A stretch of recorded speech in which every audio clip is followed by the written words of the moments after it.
ચાલો મિત્રો વાત કરીએ આપણે ભારતીય reserve bank RBI reserve bank of India ભારતની મધ્યસ્થ બેંક રિઝર્વ બેંક ઓફ ઇન્ડિયાના નામે ઓળખાય છે. ભારતની મધ્યસ્થ બેંક રિઝર્વ બેંક ઓફ ઇન્ડિયાના નામે ઓળખાય છે. 1934ના રિઝર્વ બેંક ઓફ ઇન્ડિયાના ધારા મુજબ આરબીઆઈની સ્થાપના 1 એપ્રિલ 1935ના રોજ થઈ હતી. માત્ર 5 કરોડના ખાનગી મૂડીરોકાણથી આરબીઆઈની સ્થાપના થઈ. બરાબર. 1 એપ્રિલ 1935ના રોજ 5 કરોડ રૂપિયાના ખાનગી મૂડીરોકાણથી આરબીઆઈની સ્થાપના થઈ હતી. જાન્યુઆરી 1949માં આરબીઆઈનું રાષ્ટ્રીયકરણ કરવામાં આવ્યું. 1 જાન્યુઆરી 1949માં આરબીઆઈનું કર્યું રાષ્ટ્રીયકરણ, મતલબ દેશની બેંક બની દેવામાં આવી. શોર્ટ ક્વેશ્ચન પૂછાય છે, યાદ રાખજો. આરબીઆઈની સ્થાપના ક્યારે થયેલી, કેટલા મૂડીરોકાણ કરેલું, રાષ્ટ્રીયકરણ આરબીઆઈનું ક્યારે થયું વગેરે. આરબીઆઈ દેશની સર્વોચ્ચ બેંક છે, જેને એપેક્સ બેંક પણ કહી શકાય, જે સમગ્ર બેન્કિંગ ક્ષેત્રની કામગીરી પર ધ્યાન રાખે છે, તેનું નિયંત્રણ કરે છે અને સાથે સાથે ભારતની નાણાકીય નીતિ ઘડે છે. આરબીઆઈ એ દેશની સર્વોચ્ચ બેંક છે, જે સમગ્ર બેન્કિંગ ક્ષેત્રની કામગીરી પર ધ્યાન રાખે છે, તેનું નિયંત્રણ કરે છે અને ભારતની નાણાકીય નીતિ પણ ઘડે છે. રિઝર્વ બેંક ઓફ ઇન્ડિયાના કાર્યો. તો ભારતની રિઝર્વ બેંક ઓફ ઇન્ડિયા તરીકે નીચેના કાર્યો કરે છે. પહેલું, આરબીઆઈની નાણાકીય જવાબદારીઓના નાણાકીય કાર્યો. આરબીઆઈની નાણાકીય જવાબદારીઓના નાણાકીય કાર્યો અથવા આરબીઆઈના નાણાકીય કાર્યો. બરાબર. પહેલું, ચલણ બહાર પાડવું. ₹2 અને 2થી વધુ રકમની નોટો છાપવાની અને બજારમાં મૂકવાની ફરજ આરબીઆઈ બજાવે છે. 2ની, 5ની, 10ની, 20ની, 50ની, 100ની, 200ની, 500ની, 2000ની આ નોટો કોણ છાપે છે? આરબીઆઈ. અને બજારમાં કોણ મૂકે છે? આરબીઆઈ. પણ ચલણી સિક્કાઓ અને ₹1ની કાગદી નોટો છે ને એ ભારત સરકારના નાણાં ખાતા દ્વારા બહાર પાડવામાં આવે છે. ₹1ની અને જે ચલણી સિક્કા છે એ ચલણી સિક્કા એ ભારત સરકારના નાણાં ખાતાના દ્વારા બહાર પાડવામાં આવે છે. પરંતુ સરકારના એજન્ટ તરીકે આરબીઆઈ તેની વહેંચણી કરવાની જવાબદારી નિભાવે છે. અને આ સિક્કાઓ, આ રૂપિયાની નોટ છે એની વહેંચણી કરવાની જવાબદારી કોણ કરે છે? આરબીઆઈ. બરાબર. ચલણ બહાર પાડવાનું. 2થી લઈને 2000ની નોટ બહાર પાડવાનું કાર્ય કોણ કરે છે? Reserve bank of India. અને ₹1 અને ચલણી સિક્કા કોણ બહાર પાડે છે? તો કે ભારત સરકારનું નાણાં ખાતું.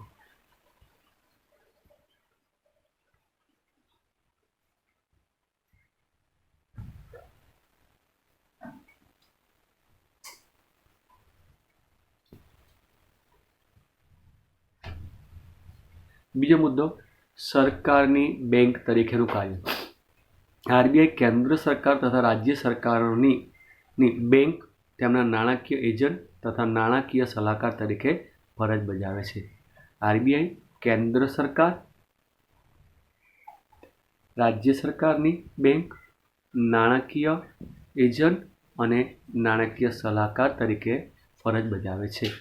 એજન્ટ તરીકે સરકારના બોન્ડ, સરકારના ખાતાઓ, ચલણી સિક્કાઓ, ₹1ની નોટ વગેરેનો વહીવટ કરે છે તથા સરકારને ધિરાણ પણ આપે છે. બેંકોની બેંક અને બેંકોના અંતિમ સહાયક તરીકેનું કાર્ય. ત્રીજો મુદ્દો, બેંકોની બેંક છે અને બેંકોની અંતિમ સહાયક તરીકેનું કાર્ય. આરબીઆઈ ભારતની બધી જ શિડ્યુલ બેંકોની બેંક તથા નિયમનકાર છે, એટલે કે અંકુશકર્તા છે. તે બેંકોની રોકડ અનામતનું સંચાલન કરે છે, વેપારી બેંકોનું ધિરાણ અંગેની નીતિની દિશા નક્કી કરે છે અને વ્યાજના દર પણ આદેશિત કરે છે, એટલે કે વ્યાજના દર નક્કી કરે છે. કોઈ પણ શિડ્યુલ બેંકની નાણાકીય કટોકટી સમયે અંતિમ સહાયક તરીકે જવાબદારી નિભાવે છે. કોઈપણ શિડ્યુલ બેંકમાં જ્યારે નાણાકીય કટોકટી આવી જાય ત્યારે આરબીઆઈ એને અંતિમ સહાયક તરીકે જવાબદારી નિભાવે છે. શાખ નિયમનની કામગીરી. નાણાકીય નીતિના વિવિધ સાધનોની મદદ વડે આરબીઆઈ વેપારી બેંકોની શાક સર્જનની પ્રવૃત્તિ તથા નાણાંના પુરવઠાનું નિયમન કરે છે. આપણે આગળ જોયું શાક સર્જન, બરાબર ને? તો નાણાકીય નીતિના વિવિધ સાધનોની મદદ વડે આરબીઆઈ વેપારી બેંકોની શાક સર્જનની પ્રવૃત્તિ તથા નાણાંના પુરવઠાનું નિયમન કરે છે. વિદેશી હુંડિયામણની જાળવણી કાર્ય. 5મો મુદ્દો, જ્યારે હુંડિયામણનો દર કાયદાકીય રીતે સ્થિર રાખવામાં આવે ત્યારે આરબીઆઈ હુંડિયામણનો દર નક્કી કરે છે. જ્યારે વિદેશી હુંડિયામણનો દર બજારમાં તેની માંગ અને પુરવઠાને આધારે નક્કી થતો હોય ત્યારે આરબીઆઈ બજારમાં વિદેશી હુંડિયામણની ખરીદી કે વેચાણ કરીને વિદેશી હુંડિયામણની સરખામણીમાં ભારતના રૂપિયાનું મૂલ્ય જાળવે છે. આરબીઆઈ બજારમાં વિદેશી હુંડિયામણની ખરીદી કે વેચાણ કરીને વિદેશી હુંડિયામણની સરખામણીમાં ભારતના રૂપિયાનું મૂલ્ય જાળવે છે. આમ આરબીઆઈ ભારતના ચલણનું મૂલ્ય અને દેશનો ચલણની સામે જાળવણીની કામગીરી બજાવે છે.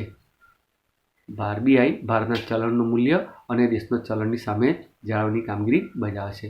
આરબીઆઈ ભારતના વિદેશી હુંડિયામણના જથ્થાની સાચવણી કરે છે તેમજ ભારતમાં આવતી વિદેશી મૂડી કે ભારતની બહાર જતી વિદેશી મૂડી પર ધ્યાન રાખે છે.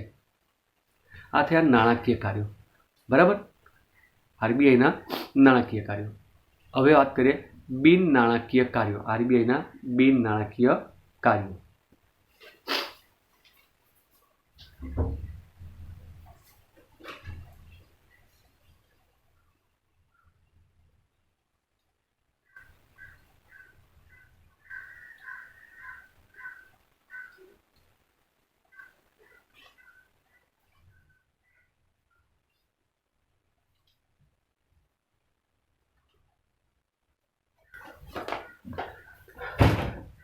આરબીઆઈના બિન નાણાકીય કાર્યો. પહેલું, નિયમન અને દેખરેખની કામગીરી. આરબીઆઈ શું કામ કરે છે? નિયમન અને દેખરેખની કામગીરી કરે છે.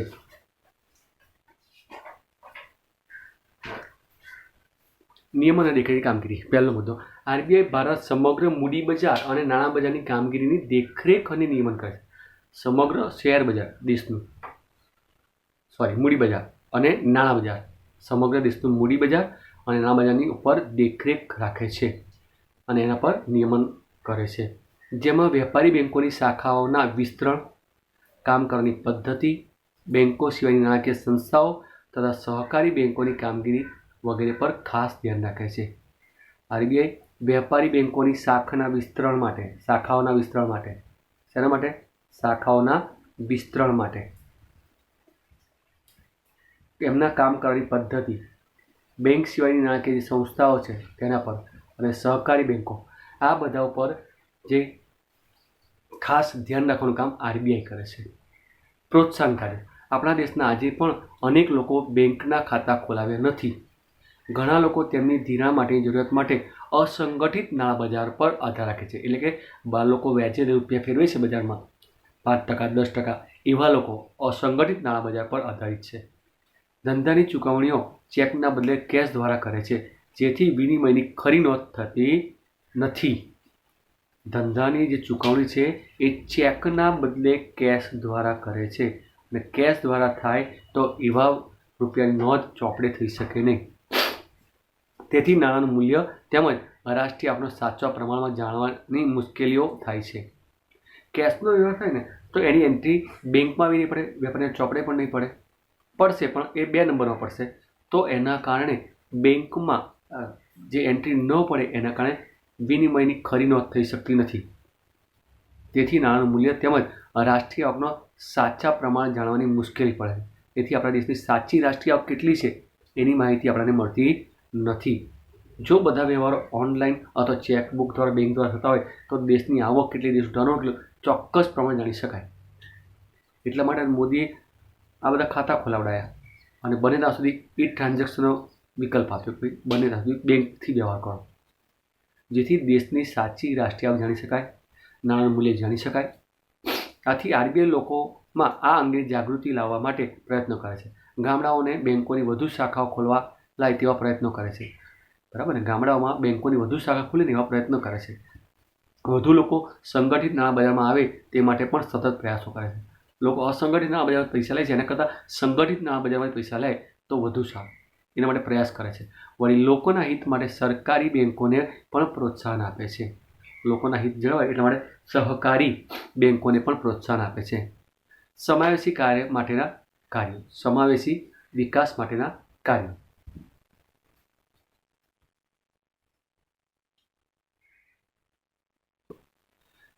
સમાવેશી વિકાસ માટેના કાર્યો. ત્રીજો મુદ્દો, ભારતમાં આર્થિક ભિન્નતા તથા ગ્રામીણ શહેરી ભિન્નતા વધુ હોવાને કારણે જ્યારે નાણાકીય અથવા તો આર્થિક પરિવર્તન આવે ત્યારે દરેક વર્ગના લોકો અને એકમોને આવા પરિવર્તનનો લાભ મળવો જોઈએ.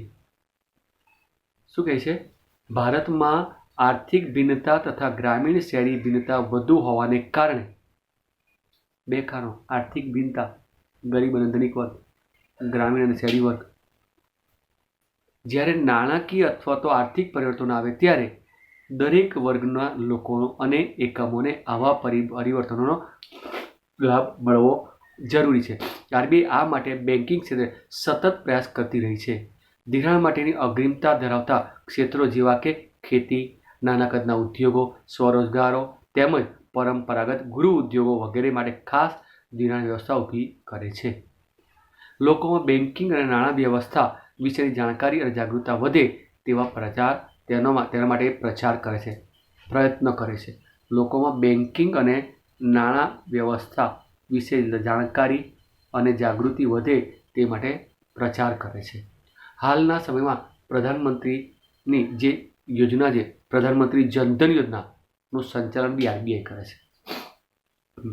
આપણા દેશના વડાપ્રધાન નરેન્દ્ર મોદીએ આપણા દેશમાં ગરીબોને બેંકમાં ખાતું ખુલે અને ગરીબોને જે મળતી સહાયો છે, બરાબર, સ્કોલરશીપ છે, જે કંઈ આર્થિક મદદ છે, સબસિડી મળે છે, એ બધી ડાયરેક્ટ એમના ખાતામાં જમા થાય એટલા માટે બેન્કોમાં વધુ ખાતું ખુલે એટલા માટે આપણા મોદીશ્રીએ જનધન યોજનાનું ખાતું શરૂ કર્યું, જેમાં 0 બેલેન્સથી તમે એકાઉન્ટ ખોલી શકો. વળી બેન્કોના ગ્રાહકોના હિત અને હકની જાળવણી પણ કરે છે. બેન્કોના ગ્રાહકોના હિત અને હકની પણ જાળવણી આરબીઆઈ કરે છે. બેંક પ્રવૃત્તિઓના સુધારાઓ તથા સંશોધનને વેગ આપવા માટે આરબીઆઈ દરેક પ્રકારના નાણાકીય આંકડાઓ તથા નિષ્ણાતોના લેખો પોતાના વેબસાઇટ પર મૂકે છે. બેન્કિંગ પ્રવૃત્તિના સુધારાઓ તથા સંશોધનને વેગ આપવા માટે આરબીઆઈ દરેક પ્રકારની નાણાકીય આંકડાઓ તથા નિષ્ણાતોના લેખો પોતાની વેબસાઇટ પર મૂકે છે, જે દરેક વ્યક્તિને વિનામૂલ્યે પ્રાપ્ત થઈ શકે છે. બરાબર, આ આરબીઆઈના કાર્યો થયા. આપણા દેશમાં આરબીઆઈની જ્યારે સ્થાપના થઈ ને ત્યારે એના પ્રથમ જે ગવર્નર હતા ને એ ઓસ્બોર્ન સ્મિથ હતા અને પ્રથમ ભારતીય ગવર્નર સીડી દેશમુખ હતા. બરાબર, હાલના આપણા આરબીઆઈના ગવર્નર છે શશિકાંત દાસ. હાલ આપણા દેશમાં એની મુખ્ય 4 ઝોનલ ઓફિસો છે, રિજનલ ઓફિસો 19 છે અને સબ ઓફિસો, બીજા સબ ડિવિઝન જે કહેવાય ઓફિસો એ 9 છે. એમ કે ટોટલ 32 બ્રાન્ચો છે આરબીઆઈની. 4 મેઇન ઝોનલ ઓફિસો, 19 રિજનલ ઓફિસો અને સબ ઓફિસો એ 3. એમ કરીને 9. એમ કરીને કુલ 32 બ્રાન્ચો છે આરબીઆઈની.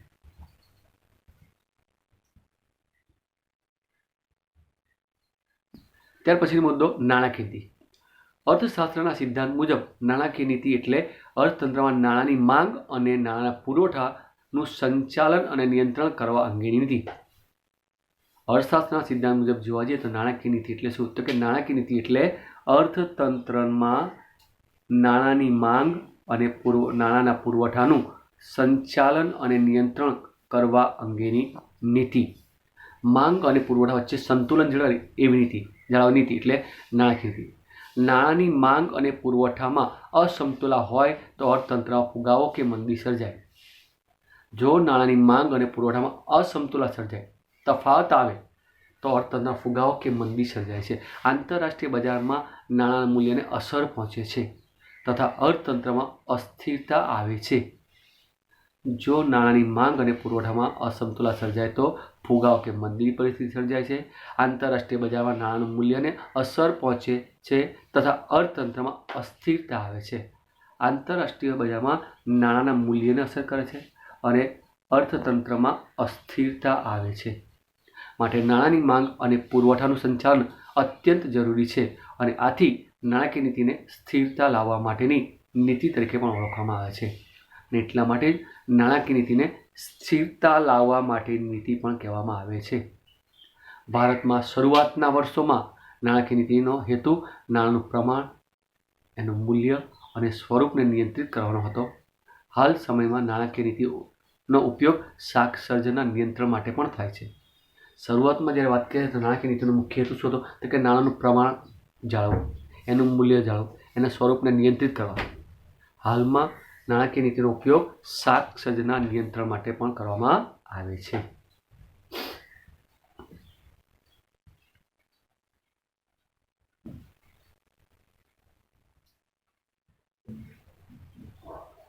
હવે સિદ્ધાંત મુજબની આપણે વ્યાખ્યા તપાસીએ કે નાણાકીય નીતિ એટલે શું? આપણે વાત કરી કે માંગ અને પુરવઠાને વચ્ચે સમતુલા જાળવવાનું કાર્ય એટલે નાણાકીય નીતિ. પણ સત્તાવાર જે વ્યાખ્યા છે એની વાત કરીએ, નાણાકીય સત્તા દ્વારા લેવાયેલા એવા સભાન પગલાં જે નાણાંના જથ્થા, ઉપલબ્ધિ અને નાણાંના ખર્ચમાં પરિવર્તન લાવે. નાણાકીય સત્તા દ્વારા લેવાયેલા એવા સભાન પગલાં કે જે નાણાંના જથ્થામાં, નાણાંની ઉપલબ્ધિમાં અને નાણાંના ખર્ચમાં પરિવર્તન લાવે. સામાન્ય આર્થિક નીતિના હેતુઓ સિદ્ધ કરવા માટે સર્વોચ્ચ બેંકના હસ્તક નાણાં પુરવઠાને અંકુશિત કરવાના સાધનો સોંપતી નીતિ એટલે નાણાકીય નીતિ. સામાન્ય આર્થિક નીતિના હેતુઓ સિદ્ધ કરવા માટે સર્વોચ્ચ બેંકના હસ્તક નાણાંના પુરવઠાને અંકુશિત કરવાના સાધનો સોંપતી નીતિ એટલે નાણાકીય નીતિ. સાદા શબ્દોમાં, દેશમાં આર્થિક વિકાસની પ્રક્રિયાને ધ્યાનમાં રાખીને પ્રજાનું હિત જાળવીને આર્થિક સ્થિરતા માટે સર્વોચ્ચ બેંક દ્વારા નાણાંનો પુરવઠો અંકુશિત કરવા અંગેની નીતિ એટલે નાણાકીય નીતિ.